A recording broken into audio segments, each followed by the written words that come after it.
Дэлгүр хүлээгээрээ залуусаа миний News Sack гэсэн Facebook пэйжид лайк дарж нэгдээрэй.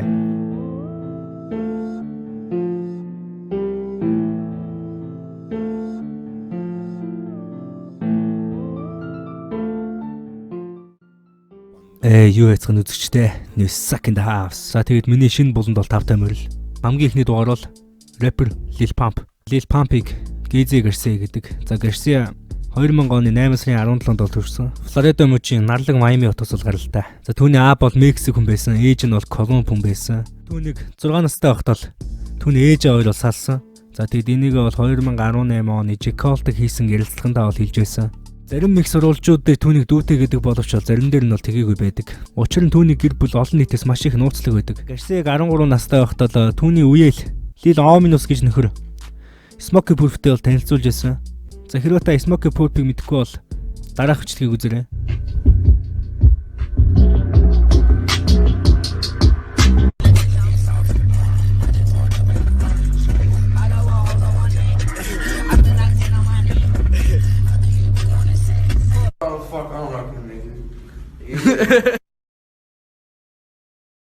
No, fuck, I'm rocking, nigga. The ball mains. Javinci on my feet. You got shit in your belt. Scat! Scat! Scat! The Cali way. Cali way. Way. Go what type of Gang shit. За тэгээд Smokey Purp, Lil Pump хоёр нийлээд бол SoundCloud дээр уран бүтээлүүдийг хийхээр шийдсэн. Smokey Purp бас рэпер хүн байгаа. За тэгээд яг энэ үеэр бол Lil Pump дунд сургуулиас бол хөөгдсөн. Ерөнхийдөө маш олон дунд сургуулиас хөөгдсөн. Зодоо хийдэг байсан. Зодоонч нэг бараг нэг хийдэг байсан дөө. Зөвхөн тийм хар тамхины хэрэгээр л бол маш олон сургуулиас тийм хөөгдсөн залуу. За тэгээд яг энэ үед бол сурах бол ямар ч сонирхолгүй болсон байлаа. За тэгээд ерөөсөө яг өөрийнхөө сонирхлыг дагаад дуу хөгжим бол хийгээ явсан. SoundCloud дээр анх хийсэн Smokey Purp-тэй хамт. За тэгээд 2015 оноос энэ дуу хөгжим бол хийж эхэлсэн. За тэгэж явж байгаа 2016 онд хамгийн анхны уран бүтээлээ бол цацсан Lil Pump хэмээх дуугаар цацж ирсэн Smokey Purp бол түүний продюсер хийсэн. Хэрвээ та энэ дуу сонсохыг хүсвэл YouTube-ээс Lil Pump гэж 2 удаа бичиж сонсорой.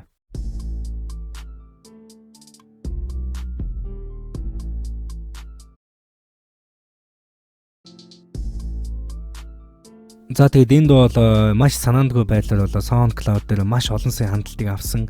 Мань хүн ч гэсэн өөрөө бол маш их гайхсан.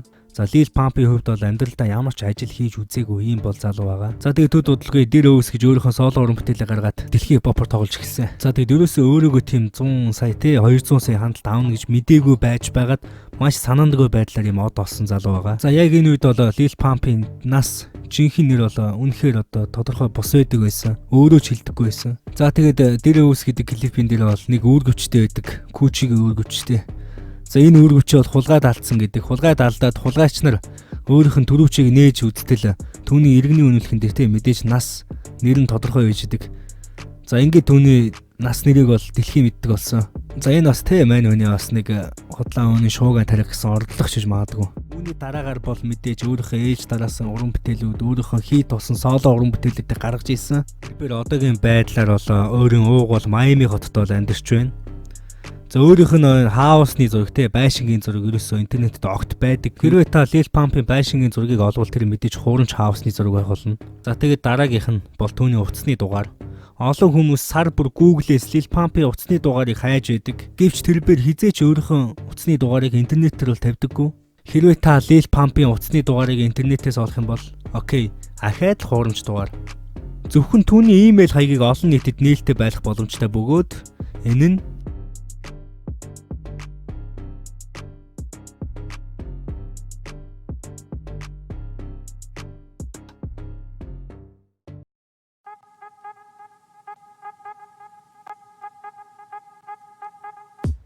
за ингэж миний News Sack News болонгийн маань Sack Fact хэсэг эхлэхэд бэлэн боллоо.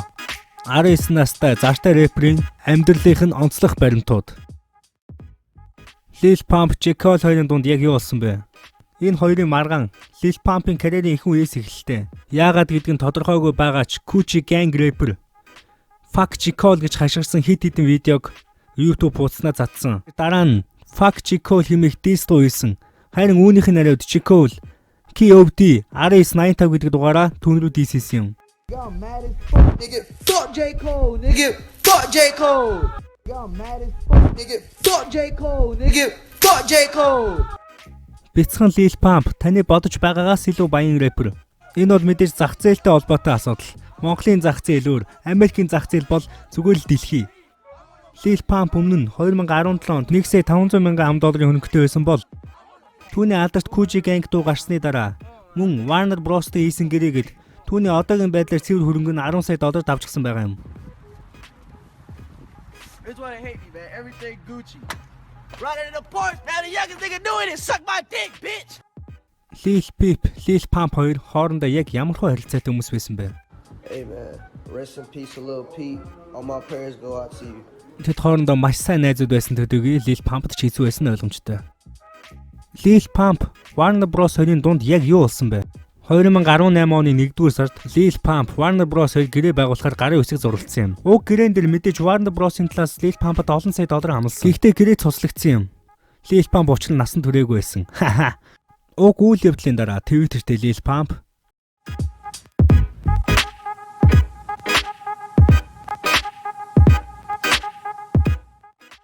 Lil Pump нь DJ Khaled-ийн We The Best мюзикт гарын үсэг зурсан уу?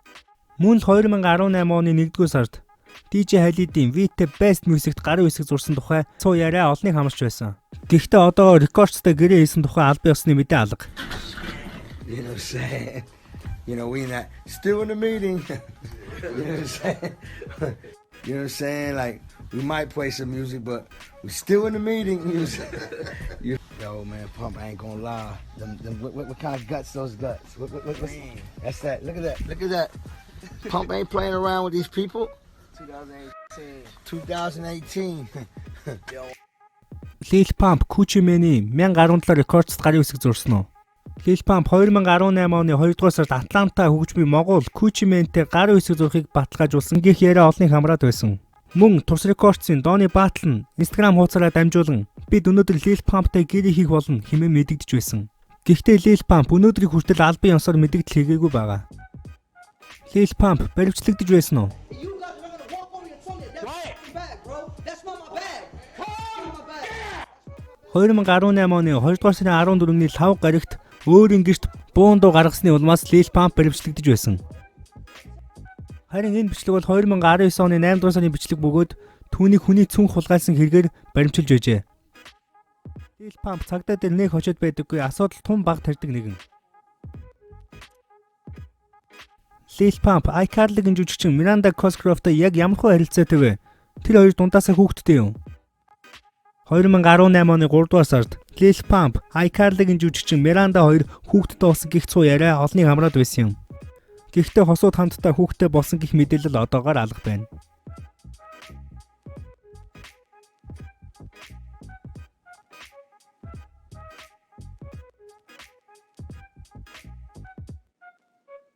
Lil Pump-ийн Gucci Gang хэмээх алдарт дууны албан ёсны ремикс хизээ гарсан бэ? Lil Pump-ийн Drake-ийн OVO дуун дээр гаргасан Gucci Gang дууны албан ёсны ремиксийг 2019 онд нээсэн юм.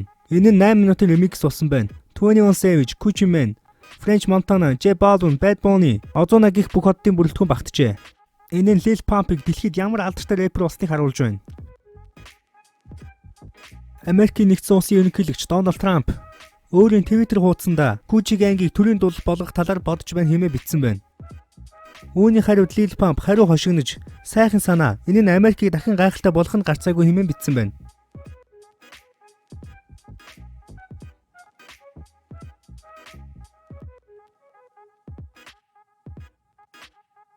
Lil Pump ямар машин ундаг вэ? Рэпер гайхалтай шарангийн шар Porsche ундаг байсан бөгөөд зурган дээр харж байгаачлан үнийгээ эвдэлсэн.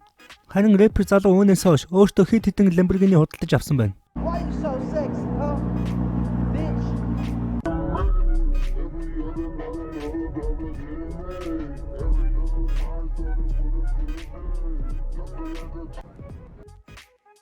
Түүний гинж ямар үнэтэй байдаг вэ?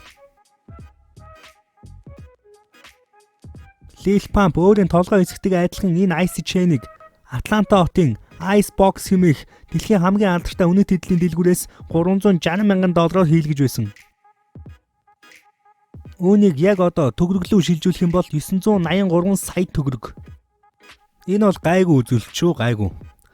Түүний бүх гинж нийлээд $6 сая хүрнэ гэд та боддоо. Энэ бол зөвхөн trap амьдрал, trap mic. Дараагийн дугаарт Sack News-ээр хэнийг үзэхийг comment хийсд бичээрэй. Баяртай үзэгчтэй. Yo. New Sack in the house.